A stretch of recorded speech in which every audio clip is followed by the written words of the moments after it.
My name is William Weissbaum, and I'm a project coordinator, and I also do some writing on God of War 3.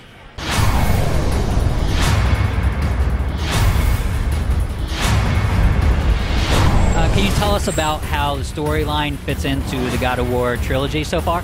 So the story takes up right after the end of God of War 2. You're on the back of Gaia, you're facing down Zeus on top of Mount Olympus, you're scaling, it's a full-out war between the Titans and the gods, and you're getting ready to bring it. Overall, God of War 3 is the end of the trilogy, so hopefully we're trying to wrap up all the storylines that were brought forth in 1 and 2 and just wrap it up really nicely and give the fans a great ending. Yeah, we saw giant characters. Can you talk about the giant characters that we saw when we were on and battling?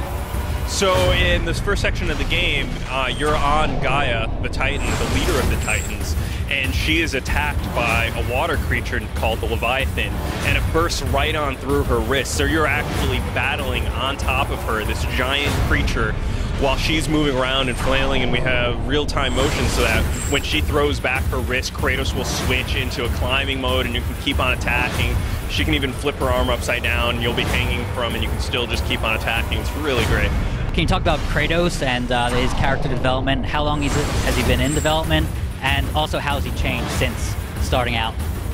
So Kratos has been worked on getting him up to the standards of the PlayStation 3 pretty much since the end of God of War 2. We've been going at it for near 3 years. A very talented character artist, Patrick Murphy, has been really putting a lot of detail and heart and soul into Kratos, and I think he's looking better than ever. Hopefully the fans will agree. And one thing that we're really proud of is that we don't use any LODs in the game. The Kratos you see, the high-res Kratos you see in the cinematics and the close-up, that's the Kratos we use throughout the entire game. So when the camera zooms way back to show this Titan that's larger than the Empire State Building, that little tiny speck is still the same exact Kratos. And when we zoom in to him, it doesn't change at all. So it really presents this seamless transition.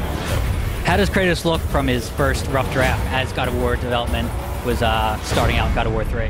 I mean, back in the original days of God of War, I've seen concepts and stuff from it. Kratos started off as a very traditional Greek warrior, full Greek helmet with a tuft on top of feathers and a lot of heavy armor. But according to legend, David Jaffe wasn't happy with that, and he just wanted something more brutal, and so eventually got down to removing the helmet, removing the armor, removing everything, until they ended up with this real, almost naked warrior, and it just gave this animalistic, brutal quality to Kratos that they were just really looking for. And I think it shows, like, a guy who's willing to face all this stuff without any protection is a little bit crazy, and that's what we were going for. Naked Warrior, we're kind of a PG-rated website, so let's cut that one out. No, how about the soundtrack? We noticed it's blaring in here. Usually we turned it down. Can you talk about how that was recorded and what you went through for that? Yeah, it's all music that was beautifully scored for the game, really captures the cinematic, epic quality that we're going for. It was we had a symphony brought in, and we recorded it on Skywalker Ranch, and it was all done live. And it's really a great score, and the soundtrack, which is part of the Ultimate Edition, you can get and listen to, and we'll have the soundtrack from all 3 games. And that's one of the things we've had from the beginning, is just kind of this grand score to go with the game, its size and scale. So, will we see any downloadable content at all? We have some items available with pre-orders from different retails, a couple different costumes. The Ultimate Edition has available for download an extra bonus costume, as well as a combat arena where there's 7 different challenges unique to the Ultimate Edition. And so there might be stuff farther down the road. We're not really discussing what our plans are yet, but how do you feel about games like Darksiders and Dante's Inferno kind of riding your turf a little bit and releasing right before this game does?